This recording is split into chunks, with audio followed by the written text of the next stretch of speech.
Good morning student. बेटा आज का जो हमारा लेक्चर होगा फोटोसिंथेसिस इन हायर प्लांट के अंदर लेक्चर नंबर 2 होगा, जिसके अंदर हम लोग बेसिकली ये जानेंगे कि जो लाइट रिएक्शन होती है फोटोसिंथेसिस में वो कैसे होती है। फोटोसिंथेसिस का जो इनिशियल पार्ट होगा उसको हम लोग कवर करेंगे आज के लेक्चर में। इससे पहले लेक्चर में हमने ये देखा था कि फोटोसिंथेसिस के लिए क्या क्या चीज़ें जो है वो ज़रूरी है। आज हम लोग इस चैप्टर के अंदर क्लोरोफिल के स्ट्रक्चर के बारे में जानेंगे और क्लोरोफिल जो है वो कैसे हेल्प करता है, प्लस वाटर का ब्रेकडाउन कैसे होता है रिएक्शन के अंदर। ठीक है, जो फोटोसिंथेसिस की रिएक्शन होती है उसमें वाटर का ब्रेकडाउन कैसे होता है और ऑक्सीजन कैसे निकलती है, इसके बारे में हम लोग बात करेंगे बेटा। तो स्टार्ट करते हैं आज का लेक्चर बेटा। फर्स्ट बात करेंगे पिगमेंट्स की। हमें सबको पता है बेटा कि पिगमेंट जो है क्लोरोफिल के जो फोटोसिंथेसिस होती है इसके अंदर हमारे पास chlorophyll A, chlorophyll B, xanthophyll और कैरोटीन। ठीक है, ये पिगमेंट की जरूरत होती है। इसके अंदर क्लोरोफिल ए जो होता है वो हमारा मेन पिगमेंट होता है और क्लोरोफिल बी, जेंथोफिल और कैरोटीन जो है वो हमारे एक्सेसरी पिगमेंट होते हैं। एक्सेसरी पिगमेंट मतलब ये हमारे मेन पिगमेंट को हेल्प करते हैं फोटोसिंथेसिस करने के लिए। मेन पिगमेंट जो है वो क्लोरोफिल ए है जो कि हेल्प करेगा बेटा मेनली फोटोसिंथेसिस में। ये यूनिवर्सल पिगमेंट है, ठीक है। और ये एक्सेसरी पिगमेंट जो है वो क्या करते हैं बेटा, डिफरेंट वेवलेंथ को ऑब्जॉर्ब करके और क्लोरोफिल ए को जो है वो प्रोवाइड करते हैं और क्लोरोफिल ए को फोटो ऑक्सीडेशन से भी बचाते हैं, या मैं बोल सकता हूँ बेटा शील्ड करते हैं। ठीक है, क्लोरोफिल ए जो है वो एक तरीके से राजा, मैं बोल सकता हूँ कि वो किंग है। उसके आसपास जो है उसके सैनिक है, कैरोटीन वगैरह, जेंथोफिल वगैरह, क्लोरोफिल बी वगैरह। ये क्या करते हैं बेटा, एक पर्टिकुलर रेंज ऑफ लाइट को जो है क्लोरोफिल ए तक देते हैं। ऐसे ही कोई भी लाइट जो है वो एकदम से क्लोरोफिल ए के ऊपर जो है वो नहीं गिर सकती, पहले जो है इन्हें क्लोरोफिल बी, जेंथोफिल और कैरोटीन से पास होना होता है। ऐसे समझो बेटा, एक क्लोरोफिल ए है जो कि सेंटर में बैठा रहता है और ये जेंथोफिल वगैरह ऐसे मिरर लेके लाइट को जो है अब्जॉर्ब करते हुए क्लोरोफिल ए को जो है वो देते हैं। जैसे एक जगह पे क्लोरोफिल बी है, एक जगह पे जेंथोफिल है, एक जगह पे वो क्या करते हैं बेटा, ऐसे लाइट को अब्जॉर्ब करके किसको देते हैं, क्लोरोफिल ए को जो है प्रोवाइड करते हैं लाइट की एनर्जी को। डायरेक्ट एनर्जी जो है बेटा क्लोरोफिल ए के पास नहीं जाती, इसलिए ये जो और पिगमेंट है इनको हम लोग एक्सेसरी पिगमेंट के नाम से जानते हैं। अब बात करते हैं क्लोरोफिल ए का स्ट्रक्चर। क्लोरोफिल ए के स्ट्रक्चर के बारे में बात करूं बेटा, तो क्लोरोफिल ए के स्ट्रक्चर में दो चीजें होती है, एक होता है हेड और एक होती है बेटा टेल। ये जो हेड होता है इसके सेंटर में होता है बेटा मैग्नीशियम आयन। ठीक है, ये ध्यान रखना बेटा, मैग्नीशियम आयन जो है वो क्लोरोफिल ए में प्रेजेंट होता है और इस मैग्नीशियम आयन के चारों तरफ 4 रिंग जो है बेटा वो स्ट्रक्चर प्रेजेंट होते हैं। पायरोल रिंग इनको मैं बोलता हूं और ये जो है बेटा हेड स्ट्रक्चर बनाते हैं। और ये हेड जो है वो हाइड्रोफिलिक होता है। कैसा होता है, हाइड्रोफिलिक होता है। वहीं जो टेल होती है वो बेटा हाइड्रोफोबिक होती है। अब बात करता हूं कि क्लोरोफिल जो है वो क्लोरोप्लास्ट के अंदर कहाँ प्रेजेंट होता है। आप लोग बेटा क्लोरोप्लास्ट का स्ट्रक्चर जो है वो जानते होंगे कि एक सेल के अंदर क्लोरोप्लास्ट जो है वो प्रेजेंट होता है और क्लोरोप्लास्ट के अंदर ऐसे जो है क्या होते हैं, थाइलाकोइड होते हैं। क्या होते हैं, थाइलाकोइड होते हैं। इन थाइलाकोइड की मेम्ब्रेन के ऊपर, थाइलाकोइड की मेम्ब्रेन के ऊपर बेटा क्लोरोफिल ए जो है वो प्रेजेंट रहता है। लेकिन थाइलाकोइड जो है वो भी अपने आप में एक स्ट्रक्चर होता है, इस तरीके से वो भी डबल मेम्ब्रेन स्ट्रक्चर है। अब ये डबल मेम्ब्रेन स्ट्रक्चर है तो बेटा इसकी एक आउटर मेम्ब्रेन होगी और एक इनर मेम्ब्रेन होगी। ठीक है, आउटर मेम्ब्रेन और इनर मेम्ब्रेन। ये बेसिकली थाइलाकोइड में जो आउटर मेम्ब्रेन और इनर मेम्ब्रेन होती है इसमें क्या होते हैं बेटा, फोस्फोलिपिड वगैरह प्रेजेंट होते हैं। ठीक है, इन मेम्ब्रेन में क्या होता है बेटा, फोस्फोलिपिड वगैरह प्रेजेंट होते हैं। तो होता क्या है, ये जो हाइड्रोफोबिक एंड है क्लोरोफिल ए का, ये तो बेटा इसमें मतलब कि जो आउटर मेम्ब्रेन और इनर मेम्ब्रेन इसमें पूरा अंदर तक चला जाता है क्योंकि हाइड्रोफोबिक है। और ये जो हेड है ये आपका बाहर जो है वो प्रेजेंट रहता है, आउटर मेम्ब्रेन के ऊपर जो है वो आपको दिखाई देगा। ठीक है, ये आपको आउटसाइड में दिखाई देगा और जो टेल है वो मेम्ब्रेन के अंदर तक जो है वो चली जाएगी क्योंकि वो हाइड्रोफोबिक है और मेम्ब्रेन भी हाइड्रोफोबिक होती है। इसकी टेल भी हाइड्रोफोबिक है तो वो उसके अंदर चली जाएगी, हेड जो है वो उसके ऊपर तक जो है वो रहेगा। अब बात करते हैं कि फोटोसिंथेसिस स्टार्ट कैसे होती है। आप लोग सब जानते हो बेटा कि फोटोसिंथेसिस की एक रिएक्शन होती है जिसके अंदर 6CO2 प्लस 6H2O कन्वर्ट होते हैं C6H12O6 प्लस 6O2 में। ये रिएक्शन जो है वो दो पार्ट में होती है। पहले हम लोग क्या करते हैं बेटा, जैसे सपोज करो मेरे पास ये एक रिएक्शन है, ठीक है, यहाँ पे मैं रिएक्शन लिख देता हूँ 6CO2 plus 6H2O give rise to C6H12O6 plus 6O2। ये रिएक्शन जो है वो दो पार्ट में डिवाइड होती है। फर्स्ट पार्ट में हम लोग क्या करते हैं बेटा, इस वाटर को ब्रेक डाउन करते हैं और एनर्जी जो है वो जनरेट करते हैं। लाइट सबसे पहले बेटा आती है और इस वाटर के ऊपर जो है वो क्लोरोफिल ए के थ्रू जो है वाटर की स्प्लिटिंग वगैरह जो है वो करवाई जाती है, वाटर को ब्रेक डाउन करवाया जाता है फर्स्ट स्टेप में, एनर्जी जनरेट की जाती है फर्स्ट स्टेप में, और सेकंड स्टेप में इस CO2 से जो है वो ग्लूकोज बनाया जाता है। तो फोटोसिंथेसिस जो है बेटा वो दो स्टेप की रिएक्शन है, एक लाइट रिएक्शन है और एक है बेटा डार्क रिएक्शन, ठीक है। एक है बेटा लाइट रिएक्शन और एक है डार्क रिएक्शन। लाइट रिएक्शन का मतलब ये है कि इस रिएक्शन में डायरेक्टली लाइट का यूज होगा, लाइट जो है वो ऑब्जॉर्ब होगी। डार्क रिएक्शन का मतलब ये है कि जो एनर्जी बनेगी बेटा फर्स्ट स्टेप में वाटर को ब्रेक डाउन करने में, उस एनर्जी का जो है यूज किया जाएगा CO2 के थ्रू और ग्लूकोज बनाने में, वो होगी डार्क रिएक्शन। डार्क का मतलब बिल्कुल ये नहीं है कि वो अंधेरे में होगी, ठीक है। पहली रिएक्शन में क्लोरोफिल मॉलिक्यूल का यूज होगा, लाइट रिएक्शन में क्लोरोफिल मॉलिक्यूल का यूज होगा। क्लोरोफिल कहाँ प्रेजेंट होता है, क्लोरोफिल थाइलाकोइड मेम्ब्रेन पे प्रेजेंट होता है, तो लाइट रिएक्शन जो है वो आपकी थाइलाकोइड मेम्ब्रेन के ऊपर चलने वाली है। और डार्क रिएक्शन जो है बेटा वो स्ट्रोमा में होती है। जो थाइलाकोइड के अलावा जो रीजन बच जाता है क्लोरोप्लास्ट में, जो लिक्विड बच जाता है क्लोरोप्लास्ट में, उसको स्ट्रोमा बोलते हैं। तो नेक्स्ट CO2 जो है C6H12O6 में ग्लूकोज में कन्वर्ट कहाँ पे होगी बेटा, स्ट्रोमा में कन्वर्ट होगी। ओके, तो यहाँ पे दो रिएक्शन है फोटोसिंथेसिस के अंदर, दो रिएक्शन चलेगी, एक जिसमें वाटर ब्रेक डाउन करके हम लोग ऑक्सीजन इवॉल्व करेंगे, दूसरा इस प्रोसेस में जो एनर्जी बनेगी उस एनर्जी का हम लोग यूज करेंगे CO2 को किस में कन्वर्ट करने के लिए, ग्लूकोज में कन्वर्ट करने के लिए। एक और इंपॉर्टेंट बात बेटा ये है कि क्लोरोप्लास्ट एक और ऐसा ऑर्गेनल है जो खुद एनर्जी बना सकता है, क्योंकि बेटा एंडोसिम्बायोटिक थ्योरी के अंदर हमने ये देखा था कि सेल के अंदर दो ऑर्गेनल ऐसे होते हैं जो एनर्जी प्रोड्यूस कर सकते हैं, एक क्लोरोप्लास्ट और एक माइटोकॉन्ड्रिया। क्योंकि क्लोरोप्लास्ट भी कभी एक प्रोकैरियोटिक सेल थी, तो इसके अंदर खुद एनर्जी बनाने की ताकत है। ओके, सो बात करते बेटा हम लोग मैकेनिज्म ऑफ फोटोसिंथेसिस की, लाइट रिएक्शन और डार्क रिएक्शन। लाइट रिएक्शन चलती है बेटा थाइलाकोइड और ग्रेना के ऊपर, डार्क रिएक्शन चलती है बेटा स्ट्रोमा में। लाइट रिएक्शन को हम लोग फोटोकेमिकल फेज भी बोलते हैं। इसमें होता क्या है बेटा, सबसे पहले लाइट को ऑब्जॉर्ब किया जाता है, वाटर को ब्रेक डाउन किया जाता है, इस लाइट की वजह से ऑक्सीजन को रिलीज किया जाता है, और इस प्रोसेस में क्या बनती है बेटा, ATP और NADPH जो है वो बनते हैं। इस पूरे प्रोसेस के अंदर हमें फोटो सिस्टम का इस्तेमाल जो है वो हम लोग करते हैं। ये फोटो सिस्टम क्या होता है, सिस्टम का मतलब होता है बेटा जब हम लोग एक से ज़्यादा चीज़ों का यूज़ करके कोई प्रोसेस जो है वो करते हैं, उसको फोटो सिस्टम बोलते हैं। इसके अंदर हम लोग क्लोरोफिल ए और लाइट हार्वेस्टिंग कॉम्प्लेक्स जैसे क्लोरोफिल बी, ज़ेंथोफिल, कैरोटीन और बहुत सारे प्रोटीन जो है बेटा हम लोग यूज़ करेंगे, ठीक है। तो ये सब लोग मिलके एक काम करेंगे इस पूरे प्रोसेस को करने के लिए, लाइट रिएक्शन को करने के लिए, ठीक है। तो इसलिए हम लोग यहाँ पे क्या करते हैं बेटा, काफ़ी लोगों की जरूरत पड़ती है, तो इसलिए मैं बोलता हूँ बेटा फोटो सिस्टम है। जैसे chlorophyll A, chlorophyll B, carotene, ज़ेंथोफिल, ऐसे बहुत सारे प्रोटीन्स की जरूरत पड़ेगी, इसलिए हमने इसको फोटो सिस्टम बोला है। अब यहाँ पे भी प्लांट्स के अंदर दो तरीके के फोटो सिस्टम हमें देखने को मिलते हैं, एक फोटो सिस्टम 1 और एक फोटो सिस्टम 2। इनकी जो नाम दिया गया है बेटा फोटो सिस्टम 1 और फोटो सिस्टम 2, वो डिस्कवरी के बेस पे दिया गया है कि इनकी डिस्कवरी किसकी पहले हुई थी, किसकी बाद में हुई।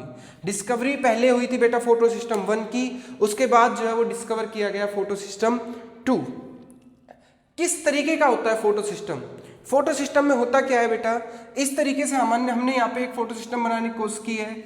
एक हमारे पास बेटा मेन राजा, या मैं बोल सकता हूँ किंग, कौन, क्लोरोफिल ए। इसके साइड में कौन होते हैं बेटा, इसके आसपास होते हैं बेटा लाइट हार्वेस्टिंग कॉम्प्लेक्स, कौन कौन से, क्लोरोफिल बी, ज़ैंथोफिल, ठीक है, कैरोटीनोइड, ठीक है, ये सब जो है इसके आसपास प्रेजेंट होंगे। अब होता क्या है बेटा, ये लोग क्या करते हैं, ये लोग लाइट को ऑब्जॉर्ब करके इलेक्ट्रॉन वगैरह जो है वो जनरेट करते हैं। इलेक्ट्रॉन एक सेल से दूसरी सेल पे इस तरीके से जाता है और फिर लास्ट में किसके पास जाता है बेटा, क्लोरोफिल ए के पास जाता है। दोनों के अंदर ऐसा ही होता है, लेकिन फिर इनका नाम अलग अलग क्यों है? इसका नाम अलग क्यों है बेटा, क्योंकि ये बंदा काम कब करता है, जब पीक कब दिखाता है, अपनी मैक्सिमम परफॉर्मेंस कब दिखाता है, जब 700 नैनोमीटर की लाइट जो है, आपकी वेवलेंथ की लाइट जो है जब फोटो सिस्टम पे टकराती है तब ये मैक्सिमम पीक दिखाता है। और ये बंदा तब मैक्सिमम पीक दिखाता है जब इसकी 680 पे ही ये क्या हो जाता है बेटा, काफ़ी एक्साइटेड हो जाता है, काफ़ी अच्छा वर्क जो है वो करता है। इसलिए हमने इनको दो तरीके से डिवाइड किया है बेटा, फोटो सिस्टम 1 और फोटो सिस्टम 2। ये 700 वेवलेंथ लैम्डा नैनोमीटर की वेवलेंथ को ऑब्जर्व करता है, ये 680 को ऑब्जर्व करता है। ठीक है, यहाँ पे लाइट आती है, टकराती है, ये लोग इलेक्ट्रॉन जनरेट करते हैं, ये लोग इलेक्ट्रॉन जनरेट करके क्लोरोफिल ए को देते हैं, ये लोग इलेक्ट्रॉन जनरेट करके क्लोरोफिल ए को देते हैं। ये लोग ज़्यादा एक्साइटेड हो जाते हैं किसमें, 680 में ही, ये लोग एक्साइटेड होते हैं बेटा किसमें, 700 नैनोमीटर की वेवलेंथ में। ओके, अब हम आगे देखेंगे कि ये किस तरीके से एनर्जी जनरेट करेंगे, किस तरीके से वाटर को ब्रेक डाउन करेंगे और कैसे एनर्जी बनाएंगे। एनर्जी बना के आगे जो है फिर ये लोग क्या करेंगे, इसको देंगे, किसको, CO2 को, ताकि वो क्या कर सके, ग्लूकोज में कन्वर्ट हो सके। ठीक है, तो लाइट का यूज कौन कर रहा है, लाइट का यूज क्लोरोफिल कर रहा है, ठीक है, एनर्जी जनरेट करने के लिए, और उस एनर्जी को देगा किसमें, CO2 को। तो लाइट का यूज किया है क्लोरोफिल ने, इसलिए उसको लाइट रिएक्शन बोला है। और जो एनर्जी जनरेट हुई है उसका CO2 ने जो है यूज कर लिया, इसलिए हमने उसको डार्क रिएक्शन बोला है। क्लोरोफिल ने लाइट का डायरेक्ट यूज किया है, लेकिन CO2 ने लाइट का इनडायरेक्ट यूज किया है। इसका मतलब ये नहीं है कि CO2 जो है वो फिक्स होगी ग्लूकोज में डार्क में, ऐसा कोई मतलब नहीं है बेटा। ठीक है, बस CO2 जो है, जो प्रोडक्ट बनेंगे लाइट रिएक्शन से, उनका यूज कर रही है, इसलिए उसको डिफरेंशिएट करने के लिए हमने क्या बोल दिया कि वो डार्क रिएक्शन है। अब बात करते हैं बेटा ATP बनाते कैसे हैं। जब भी ATP लाइट की प्रेजेंस में बनती है, लाइट की वजह से बनती है, तब उसको हम लोग बोलते हैं फोटोफोस्फोराइलेशन। किसके नाम से जानते हैं, फोटोफोस्फोराइलेशन। फोटोफोस्फोराइलेशन दो तरीके की होती है, एक होती है साइक्लिक और एक होती है नॉन साइक्लिक। साइक्लिक फोटोफोस्फोराइलेशन वो होती है जब इलेक्ट्रॉन जनरेट होके वापस वहीं पे आ जाए। नॉन साइक्लिक जिसमें इलेक्ट्रॉन जनरेट होके वापस जो है वो नहीं आए। इसको हम लोग देखेंगे बेटा, पहले नॉन साइक्लिक देखते हैं। ठीक है, नॉन साइक्लिक के अंदर हमें जरूरत होती है बेटा ग्रेना की, ATP synthetase, NADP reductase, photosystem 1 और फोटो सिस्टम 2। ठीक है, ये लोग एक दूसरे के साथ कनेक्ट होते हैं। जैसे आपने माइटोकॉन्ड्रिया के अंदर एनर्जी बनने का प्रोसेस देखा होगा बेटा। माइटोकॉन्ड्रिया क्या करते हैं एनर्जी बनाने के लिए, इलेक्ट्रॉन चलाते हैं एक जगह से दूसरी जगह पे, और उन इलेक्ट्रॉन के चलने से जो है वो एक प्रोटॉन ग्रेडियंट जनरेट करते हैं, जिसकी वजह से ATP बनती है। सेम प्रोसेस यहीं पे होगा, वो हम लोग देखेंगे आगे चल के कि किस तरीके का होगा, किस तरीके से ATP जो है वो लोग बनाते हैं। पहला बात करते हैं बेटा नॉन साइक्लिक की, जिसमें इलेक्ट्रॉन कभी लौट के आएगा नहीं। होगा क्या, ये हमारे पास फोटो सिस्टम 2 और फोटो सिस्टम 1 एक दूसरे के साथ कनेक्ट है। ठीक है, फोटो सिस्टम 2 और फोटो सिस्टम 1 दोनों की जरूरत पड़ती है हमें किसमें, नॉन साइक्लिक में। ये हमने फोटो सिस्टम 2 ले लिया, ये हमने फोटो सिस्टम 1 ले लिया। लाइट आई ये 680 नैनोमीटर की लाइट को ऑब्जॉर्व करके इलेक्ट्रॉन एक्साइट कर चुका है, ये 700 को ऑब्जॉर्व करके इलेक्ट्रॉन एक्साइट कर चुका है। ठीक है, दोनों ने इलेक्ट्रॉन एक्साइट किए। अब होगा क्या कि ये इलेक्ट्रॉन सबसे पहले, अब इन पे क्या होता है बेटा, जो थाइलाकोइड की मेम्ब्रेन होती है, जैसे सपोज करो ये मेरे पास थाइलाकोइड है। ठीक है, इन पे यहाँ पे क्या होते हैं, यहाँ पे बेटा क्लोरोफिल होते हैं, है ना, मैंने बताया था ना, इस तरीके से क्लोरोफिल की रिंग वगैरह जो है वो होती है। इन पे जब लाइट आती है तो ये क्या करते हैं बेटा, ये फोटो सिस्टम 2 क्या करता है बेटा, इसके लाइट हार्वेस्टिंग कॉम्प्लेक्स क्या करते हैं, इलेक्ट्रॉन जनरेट करते हैं, एनर्जी जनरेट करते हैं। ठीक है, इलेक्ट्रॉन यहाँ से निकलेगा बेटा, और ये किसके पास जाएगा, ये फर्स्ट एक्सेप्टर के पास जाएगा इलेक्ट्रॉन के, जिसका नाम है फियोफाइटिन। ये इलेक्ट्रॉन जब फियोफाइटिन से प्लास्टोक्यूनोन के पास जाएगा, प्लास्टोक्यूनोन ये इलेक्ट्रॉन इसलिए जा रहे हैं, देखो बेटा एक वर्ड होता है रिडक्शन, जो बंदे इलेक्ट्रॉन गेन करते हैं वो उनका रिडक्शन होता है, जिनका रिडक्शन पोटेंशियल अच्छा है इलेक्ट्रॉन उसके पास जाएगा।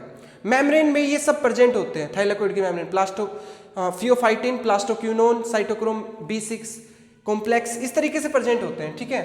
तो होता क्या है, पहले फियोफाइटिन के पास गया इलेक्ट्रॉन, फिर प्लास्टोक्यूनोन के पास गया, प्लास्टोक्यूनोन से जब साइटोक्रोम B6 कॉम्प्लेक्स के पास जाता है बेटा, तो यहाँ पे होता क्या है, ADP से ATP जो है वो बनती है, और साइटोक्रोम B6 इसको दे देता है बेटा प्लास्टोसाइनिन को। प्लास्टोसाइनिन इलेक्ट्रॉन जो है वो देता है फोटोसिस्टम 1 को। देखो फोटोसिस्टम 1 ने यहां से इलेक्ट्रॉन जनरेट किया लाइट आने से, तो इसको इलेक्ट्रॉन वापस मिल गया किससे, प्लास्टोसाइनिन से, ठीक है। इसने इलेक्ट्रॉन जनरेट कर दिया था बेटा, तो इसका इलेक्ट्रॉन तो वापस मिल गया। अब इसने जो इलेक्ट्रॉन जनरेट किया था ये वाला, इसका इलेक्ट्रॉन कौन वापस देगा, तो होता क्या है बेटा, जैसे ही इसका इलेक्ट्रॉन जाता है तो एक कॉम्प्लेक्स होता है ऑक्सीजन इवॉल्विंग कॉम्प्लेक्स, ये क्या करता है, वाटर को ब्रेक डाउन करता है 2H positive half O2 plus 2 electron. ये इलेक्ट्रॉन बेटा किसको दे दिए जाते हैं, फोटोसिस्टम 2 को दे दिए जाते हैं। सबके इलेक्ट्रॉन बैलेंस, सबके इलेक्ट्रॉन बैलेंस, और ये साथ में क्या रिलीज हो जाती है बेटा, ऑक्सीजन रिलीज हो जाती है।